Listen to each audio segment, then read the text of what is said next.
আসসালামু আলাইকুম। আজকে আমি একটি তদবির নিয়ে হাজির হয়েছি। আমরা রাত্রে অনেক সময় অনেক জায়গায় যাই চাকরির জন্য বা অনেক কিছু লাগে। আমরা এই অনেকে যায় মাছ মারতে, অনেক সমস্যা হতে পারে। তার জন্য আমরা যদি দেহ বন্ধন করে যাই, আমাদের দেহটা দুষ্কি বন্ধন করে যায়, তাহলে ভূত প্রেত কোনো কিছু আপনাকে ক্ষতি করতে পারবে না।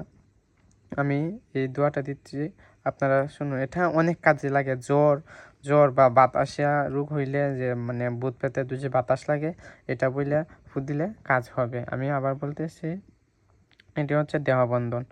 যারা আমরা ফজরের নামাজ পড়ি, অনেক সময় ভয় পাই যায় এই জায়গায় যাইব না, আবার যেতে হয়, তাই মাছ মারা অনেক কিছু অনেক জায়গায় যাই রাত হলে। তাই আমরা দোষী একা একা চলতে হলে আমরা দোষী দেহবন্ধন করে যাই, তাহলে আল্লাহ রসুলের দোয়ায় ভূত প্রেত কেউ ক্ষতি করতে পারবে না।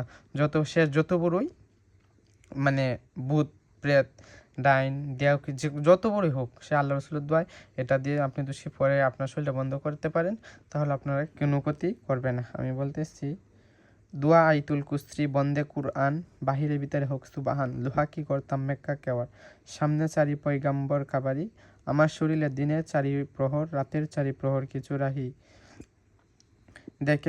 দেখে কালি বাহাক্কে লা ইলাহা ইল্লাল্লাহ মুহাম্মাদুর রাসূলুল্লাহ সাল্লাল্লাহু আলাইহি সাল্লাম। এখানে বলছে এখানে আমার বলতে আমার নামটা বলতে হবে আর কি। আমি আবার বলতেছি, দুয়া আইতুল কুসরি বন্দে কুরআন, বাহিরে ভিতরে হোক সুবহান, লোহা কি গড় তাম্মেক্কা কেওয়ার, সামনে চারি পয়গাম্বর কাবারি, আমার শরীরের দিনের চারি প্রহর রাতের চারি প্রহর কিছু রাহি, দেখে কালি বাহাক্কে লা ইলাহা ইল্লাল্লাহ মুহাম্মাদুর রাসূলুল্লাহ।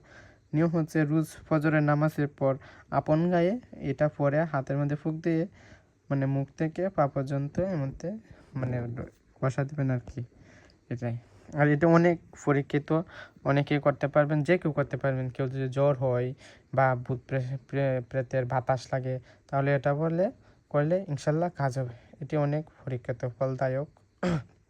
দেহবন্ধনটা উল্লেখযোগ্য, তাই আমি এটা দিয়েছি আর কি। এবং এটি অনেক কাজে যেভাবে লাগাইতে পারে। দুষ্কে আপনি এটা সিদ্ধ করতে চান, তাহলে ভালো শুক্রবার ভালো দিন দেখে আপনারা এটা মুখস্থ করে ফেলবেন। তারপরে কিছু টাকা ফকির মিসকিনকে 10-20 টাকা দিয়ে দিবেন, তাহলে এটা আপনার সিদ্ধ হয়ে যাবে। এবং এটা সিদ্ধ করাই, যদি আপনারা গুরুমুখী মন্ত্র, এটা গুরুমুখী মন্ত্র সিদ্ধ করতে হয় না।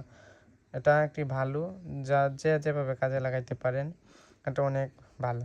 আমি আবারও বলতেছি, দোয়া আইতুল কুসরি বন্দে কুরআন, বাহিরে ভিতরে হোক সুবহান, লোহা কি গড় তাম্মেকা কেওয়া, সামনে চারি পয়গাম্বর কাবারি, আমার শরীরে দিনের চারি প্রহর রাতের চারি প্রহর কিছু রাহি, দেখে কালি বাহাক্কে লা ইলাহা ইল্লাল্লাহ মুহাম্মাদুর রাসূলুল্লাহ সাল্লাল্লাহু আলাইহি সাল্লাম।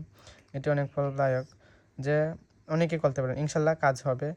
আসসালামু আলাইকুম। এই বলে আমি আজকের আপনাদের যা তদবিরটি দিয়েছিলাম এটা শেষ করছি।